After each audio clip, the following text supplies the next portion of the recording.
All right, good morning. Monday, February 10. We are into it. It is, it's hot. It's been like 75, 80 degrees down here. It's still baffling that we had snow a few weeks back, but man, lots to talk about. We're gonna get straight into the numbers, but you know, it is a, man, when you talk about, I wanna talk about consistency, I want to talk about inconsistency at the end, and I want to dive into more of what I'm saying with that, but it is, our market continues to be hard to put a lasso around, so to speak. So I'm going to tell you what I'm talking about. Let's see what the numbers, I'm looking at the numbers fresh with you, haven't even seen them yet. So let's see, new listings, 61. So listen, the trend continues. Again, if you've been watching for any amount of time, we were in those 40s for the majority of the fall. And now the last 2 weeks, we've really been driving those up as we get closer to spring. Again, agents have been substituting price changes for new listings, but we're gonna look at price changes before I go into that. It's a whole, please. Pending properties, 29. Okay, so listen, it's a little bit more pending, but we're not quite at the 50% because the new listings are up there. So 61, 29, we fall below our 50% goal, right? No big deal because I like the number of pendings, okay? But man, the new listings are creeping up there, so we're not cutting them in half like we were the majority of the fall. I do think that's the time of the year, but that'll be a discussion that we're watching. You know my rule, I like to see 3 weeks in a row to call it a trend, right? Well, we got 2 weeks in a row so far. So if we come back next week and see more listings, then we're on a trend. If we're up above 60 again, we're heavily on a trend. Closed properties, 12. I like for the pendings and the closed to match up. Now, again, it's gotta be trend. It could just be a one-off week. It could just be an anomaly. But if we go through 3 weeks where the closings are down lower, much lower, like half of the pending properties, it's gotta mean we're not getting to the finish line on some of these, but I'm holding for 1 week on that. So here in week, about 3 weeks in a row on the pendings, we're in the mid-20s, high 20s. We're really close to that 50% threshold. But look at this one. Saw it out of the corner of my eye. Price changes, 74. That trend continues. It also washes away. As you know, I've been watching, agents have been taking down the listings when they've been doing price reductions and bringing them back on as new listings. And so the price reductions were going down through the fall. We weren't seeing as many price changes. Now we're on 2 weeks in a row of pretty good price changes. So we've got a rise in new listings, we've got a rise in price changes, and the pendings are staying level, okay? So that's the reality. So Casey, what does that say to you early on? It leads me to believe this. One, everybody woke up this time of year and decided they wanted to either get more real on their property or decide it was time to sell it.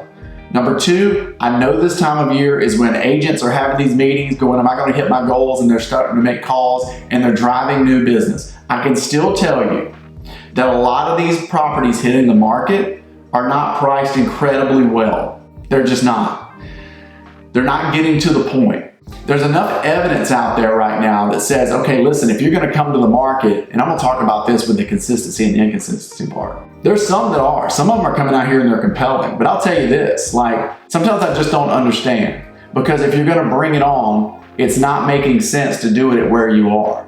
Like, I know you're not going to get any showings. And let me talk about getting showings. Right now, it's very inconsistent. Let's just go ahead and the consistent and inconsistent. This has been a pattern. I still wake up each week and I will have a run on one property and then it'll go cold for 2 weeks. And then I'll have one that's ice cold and then all of a sudden we get busy on it. And you know, the hardest thing in the world, you guys know, I love to look at the numbers. I love to be a professional in my craft. You know how hard it is to call people and go, hey, listen, I don't know why we had 4 showings in a row from a Friday to a Saturday and then not a single call in 10 days. It's wild. But I've come to, well, you know, we look for trends. Folks, that is a trend. If you're going to list with me or you have a listing with me now, man, it ebbs and flows. And what we have to pay attention to is during those gaps, when we do have viewings, we've really got to hone in and understand the feedback that comes from those viewings. Because the tendency can be, when it gets in those little cold spurts of a couple of weeks, you almost feel compelled to make a move, right? You almost feel compelled to push the issue. And I'm not saying that's not bad strategy, but equally, you could have another rush coming. I've got a couple of properties that their online saves, the saves they have from online views are astronomical. Like I've got one, it's a great price house.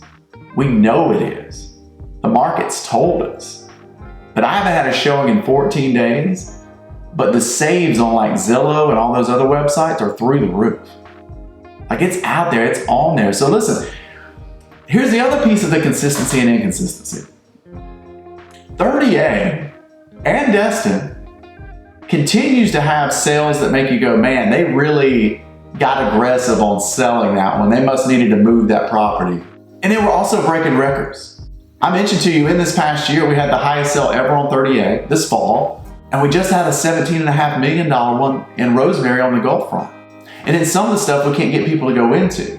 And I know that it's a variety, but what I'm trying to say to you is patience. I think that's when I'm struggling for a word, patience in the marketplace right now. As long as you're listening to feedback, listening to other brokers about your house, and you know you're priced well, you've got to have a sense of patience, and the market is proving that it will pay off. You don't have to get desperate unless you are the one that needs to move the needle. If you've got other plans, if you're rolling out of it because you're buying another property, but I'm telling you, like, this patience. And look, I'm as impatient as anybody. There's no benefit for me holding on to listings. I like to get to the point and help people move on to the next goal that they have. But at the same time, it's important for me not to be on a quick trigger because I see what's happening, right? So here's my takeaway this week. My most interesting thing that I'm watching, because I do have patience and we do understand the marketplace and we know that it's going to ebb and flow. It's just doing that right now. And it's still early, guys. It's early in the season. I actually like the action we're getting this early. But the trend I'm watching is the new listings, the price changes, and the pending staying level. So I want to see if those new listings, as we come up through, President's Day weekend's coming up. It's our first kind of kickoff of the spring. As I told you, Easter's later, so spring break's going to feel later. I'm watching that trend of the amount of price drops and the new listings coming together.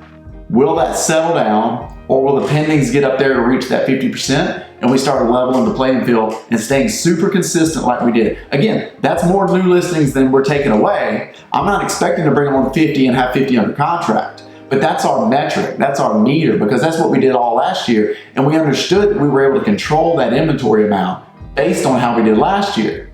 So what I'm watching is it going to get really top heavy on both of those angles, and are the pendings going to be able to catch up? So I think it's unfair because this is not necessarily selling season right now. So it's super interesting to see this many people playing the price changes, okay? From a strategy standpoint. My gut is the price changes go down after this week. We'll wait and see. So those are the real numbers. You know, I'll bring it to you. Facts over feelings, numbers over feelings. That's it.